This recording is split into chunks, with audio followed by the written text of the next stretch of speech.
এই বছরও কিছু দেখলাম ঈদে গদির হুকুম পালন করতেছে।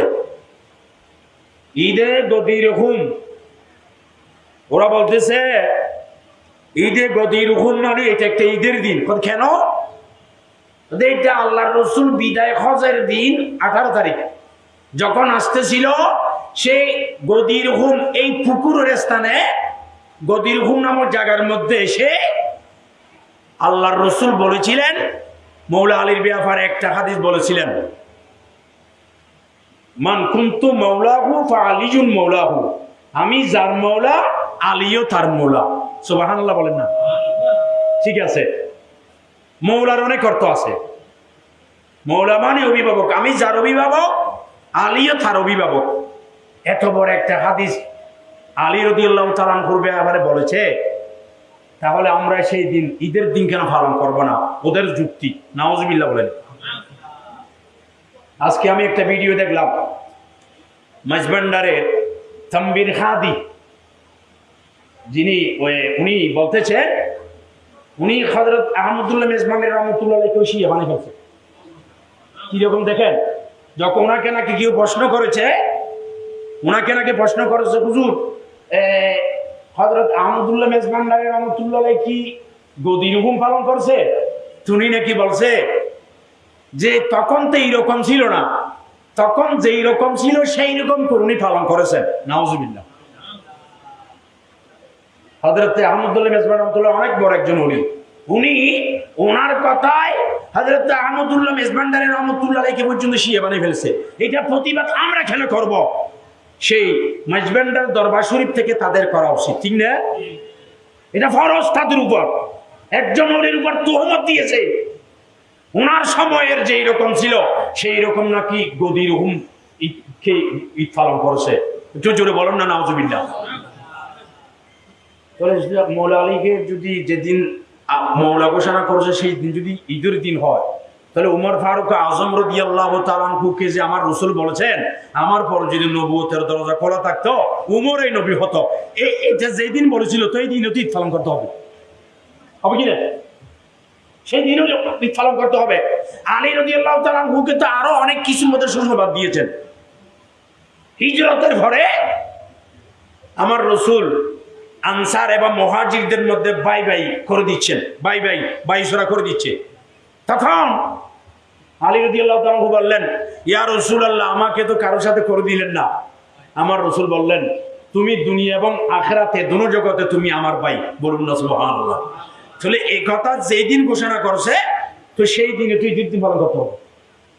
আবু বকর সিদ্দিক রাদিয়াল্লাহু তাআলা আনহু অনেক বলেছেন যে আবু বকর সিদ্দিক রাদিয়াল্লাহু ব্যাপারে আমার রাসূল বলেছেন আমার উম্মতের মধ্যে সবচেয়ে বেশি আমার উম্মতের দরদি হচ্ছে আবু বকর রাদিয়াল্লাহু তাআলা। তাহলে সেই নীতিদের ঈদ পালন করতে হবে। এভাবে আমার রাসূল বলেছেন যে প্রত্যেক নবীদের হাওয়ারি আছে, সাহায্যকারী আছে, সাথী আছে। আমার সাথী হচ্ছে আমার হাওয়ারি হচ্ছে আমার জুবাইর।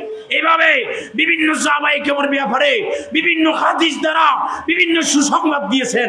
এইভাবে যদি একটা একটা দেখতে চাই তাহলে একদিনই তো কয়েক লক্ষ ঈদ হয়ে যাবে। একদিনে কয়েক লক্ষ কি হয়ে যাবে বলেন না? ঈদ হয়ে যাবে। তো এখন কি শুধু আমরা ঈদে পালন করতে থাকবো না? আর তোমাদের নজর শুধু ওইদিকে কা? এটা তো শিয়াদের অনুষ্ঠান। ঈদে গদির হুকুম, এটা তো শিয়াদের অনুষ্ঠান। এইদিকে খা। সিদ্দিক আকবরকে যেসব নিয়ামতের কথা আমার রাসূল বলেছেন এই ব্যাপারে তো তোমরা একটি ঈদের দিন পালন করতেছো না। ফারুক আজমকে বলেছেন এর মধ্যে তোমরা পালন করতেছো না। উসমান গনি রাদিয়াল্লাহু তাআলা আনহুর ব্যাপারে বলেছেন এইটাও তোমরা পালন করতেছো না। শুধু ওইদিকে কে খেয়াল যেই দিন উসমান রাদিয়াল্লাহু তাআলা আনহু শহীদ হয়েছে, যেদিন উসমান রাদিয়াল্লাহু তাআলা আনহু কি হয়েছে? শহীদ হয়েছে। আর আলী রাদিয়াল্লাহু তাআলা আনহুকে এইটা বলার ব্যাপারেও কারণ আছে একটা। ইয়ামান থেকে কিছু মাল এসেছিল, সেই মালগুলো হযরত আলী রাদিয়াল্লাহু তাআলা আনহু বন্টন করেছেন। তো বন্টন করার পরে এই ব্যাপারে সাহাবায়ে কেরাম একটু কিলোকাল করেছেন। আমার রাসূল তখন এই হাদিসটা বলেছিলেন। সুতরাং প্রমাণিত হয়ে যায় যারা সেই শিয়াদের কথিত অনুষ্ঠানকে সুন্নি দাবিদার যারা এই দিনকে যারা ঈদ হিসেবে পালন করতে চায়, আমরা বলতে চাই তারাও শিয়া, ঠিক না? তারাও কি? তারাও শিয়া। কারণ শিয়ার কাজ যে করবে তারাও শিয়া। আল্লাহ এই সব কিছু থেকে, এই সব সুফিসিয়া থেকে আল্লাহ আমাদেরকে হেফাজত করুক, আমিন বলেন না জোরে। শিয়া আর সুফিসিয়ার মধ্যে একটু বেশ কম আছে। শিয়া মানে যারা প্রকাশ্য, সুফিসিয়া মানে অপ্রকাশ্য। যারা প্রকাশ্যে এমনি সুন্নি দাবি করে, যারা প্রকাশ্যে এমনি সুফি দাবি করে, কিন্তু তাদের কাজ কার সাথে মিলে যায়? শিয়াদের সাথে মিলে যায়। আজকে এলাও না থাকার কারণে আজকে আমাদের মাঝভান্ডারের মধ্যে কিছু আর কিছু ঠিক আছে, কিছুর মধ্যে শিয়ে ঢুকছে। এভাবে ওই ফরিদপুর কি বিশ্ব জাকের মসজিদ, এখানেও শিয়ে ঢুকছে। আমরা বলতে চাই, আজকে তোমরা সুন্নি দাবিদার, সুন্নি দাবি করতেছ, অথচ তোমরা আমির মুয়াবিয়া রাদিয়াল্লাহু তাআলাকে গালি দিচ্ছ, সিদ্দিক আকবর রাদিয়াল্লাহু তাআলাকে গালি দিচ্ছ, উমর ফারুক আজম রাদিয়াল্লাহু তাআলাকে গালি দিচ্ছ। সুতরাং আমরা তোমাদেরকে শিয়াই বলবো। আমি আপনাদেরকে একথা বলতে চাই, একথা হুঁশিয়ার করতে চাই, এটা আমাদের উপর ফরজ হয়ে গেছে, যাতে এই ধরনের কিছুর মধ্যে আমাদেরকে মিসগাইড করতে না পারে। আল্লাহ এই সব বেঈমান জালেম থেকে আল্লাহ আমাদেরকে হেফাজত করুক, আমিন বলে। উমর ফারুক আজম রাদিয়াল্লাহু তাআলা আনহু এমন একজন আমার রাসূলের সাহাবা, আমার রাসূল বলেছেন, উমর যে পথ দিয়ে যায় সেই পথ দিয়ে শয়তান যায় না। উমর যে পথ দিয়ে যায়, শয়তান যদি এই পথ দিয়ে আসে, আর তখন শয়তান পথ পরিবর্তন করে আরেকটি পথে চলে যায়। সুবহানাল্লাহ। উমর যে পথ দিয়ে যায় সেই পথ দিয়ে শয়তান যায় না। আমার রাসূল বলেছেন, প্রত্যেক উম্মতের মধ্যে মুহাদ্দিস আছে, আমার উম্মতের মুহাদ্দিস হচ্ছে উমর। বলুন সুবহানাল্লাহ। আমার উম্মতের মুহাদ্দিস কে? উমর। সাহাবায়ে কেরাম বলে, ইয়া রাসূলুল্লাহ, মুহাদ্দিস কাকে বলে? বলে, মুহাদ্দিসের একটা হচ্ছে যারা হাদিস পড়ায়, আর একটা হচ্ছে যার প্রতি আল্লাহ কোনো পর্দা ছাড়া কি করে অন্তরের মধ্যে আল্লাহর পক্ষ থেকে কি ঢেলে দেয়, এলকা করে, আল্লাহর পক্ষ থেকে এলকা করে, এবং যার মুখে এবং অন্তরের মধ্যে আল্লাহ সত্যকে কি জারি করে দেয়। জোরে বলুন না সুবহানাল্লাহ। কিভাবে জারি করে দিয়েছে? উমর রাদিয়াল্লাহু তাআলা আনহু ওনার সমর্থনে, ওনার পরামর্শে আমার আল্লাহ একটা দুইটা নয় 16টি কোরআনে কারীমের আয়াত নাযিল করেছেন। জোরে বলুন না সুবহানাল্লাহ। কয়টা? 16টা।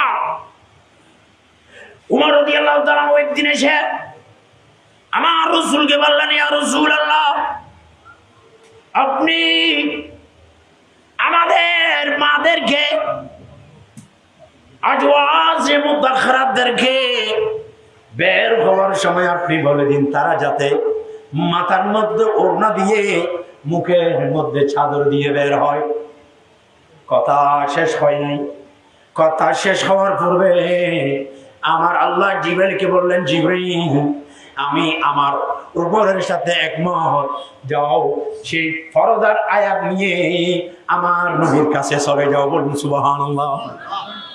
এরপরে উমর রাদিয়াল্লাহু তাআলা বলে, ইয়া রাসূলুল্লাহ, হাজরে সেই মাকাম ইব্রাহিমে 2 রাকাত, মাকাম ইব্রাহিমকে সামনে রেখে 2 রাকাত নামাজ, যেটা তাওয়াফের নামাজ, এটা তাওয়াফের নামাজটি ইয়া রাসূলুল্লাহ সেই মাকাম ইব্রাহিমকে সামনে নিয়ে পড়ার জন্য আমি বলতেছি। কথা শেষ হয় নাই। আমার আল্লাহ বললেন, জিবরাইল যাও, আমি উমরের কথার সাথে, উমরের পরামর্শের সাথে একমত। এই অত্তাইজু মিন মাকামে ইব্রাহিম মুসাল্লা, তোমরা মাকাম ইব্রাহিমকে যাই নামাজ হিসেবে গ্রহণ করো। বলুন সুবহানাল্লাহ। এভাবে ছিল 16টি আয়াত নাযিল হয়েছে। যে উমর রাদিয়াল্লাহু তাআলা হবে, আবার আমার আল্লাহ, আমি কোরআনে কারীমের যে আয়াতটা নাযিল করেছি,